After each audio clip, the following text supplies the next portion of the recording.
তাবলীগ এটা হলো পুরা পৃথিবীব্যাপী ইসলামের মহান একটা মিশন।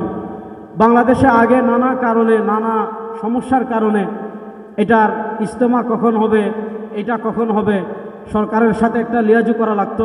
আমি খুব ছোট মানুষ হিসাবে আমাদের মুরব্বীদের কাছে আমি অত্যন্ত বিনয়ের সাথে দরখাস্ত করব, শত বছর থেকে তাবলীগ যেভাবে চলে আসছে, আমাদের মুরব্বীরা যে মাশওয়ারা করবেন, আমাদের মুরব্বীরা যে সিদ্ধান্ত করবেন, সরকার অনুমতি দিলে আমরা সেই সময় ইজতেমা করব, না দিলেও আমরা সেই সময় ইজতেমা করব ইনশাআল্লাহ।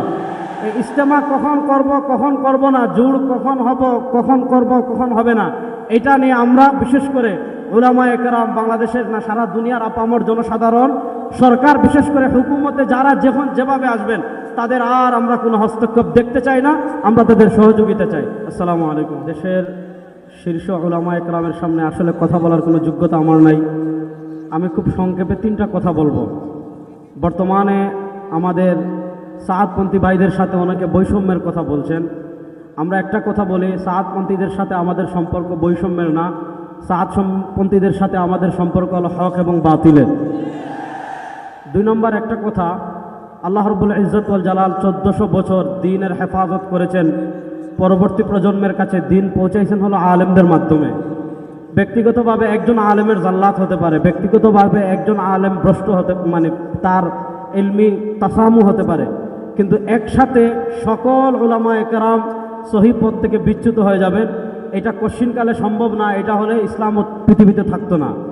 তো আমরা দেখি, বিশেষ করে আমার সাআদপন্থী ভাই যারা আছেন তাদেরকে আমি অনুরোধ করব, বিনয়ের সাথে হৃদয় থেকে বলার চেষ্টা করব যে সারা দুনিয়ার, সারা পৃথিবীর, সারা দুনিয়ার, সারা জাহানের সব আলেমরা একদিকে, আর আপনারা যদি আরেক দিকে গিয়ে হেদায়েত তালাশ করেন, আপনারা হেদায়েত পাবেন না, জাহান্নামের পথ পাবেন।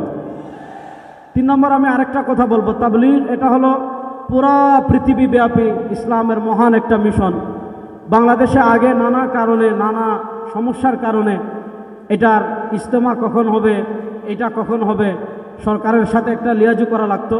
আমি খুব ছোট মানুষ হিসাবে আমাদের মুরব্বীদের কাছে আমি অত্যন্ত বিনয়ের সাথে দরখাস্ত করব, শত বছর থেকে তাবলীগ যেভাবে চলে আসছে, আমাদের মুরব্বীরা যে মাশওয়ারা করবেন, আমাদের মুরব্বীরা যে সিদ্ধান্ত করবেন, সরকার অনুমতি দিলে আমরা সেই সময় ইজতেমা করব, না দিলেও আমরা সেই সময় ইজতেমা করব ইনশাআল্লাহ।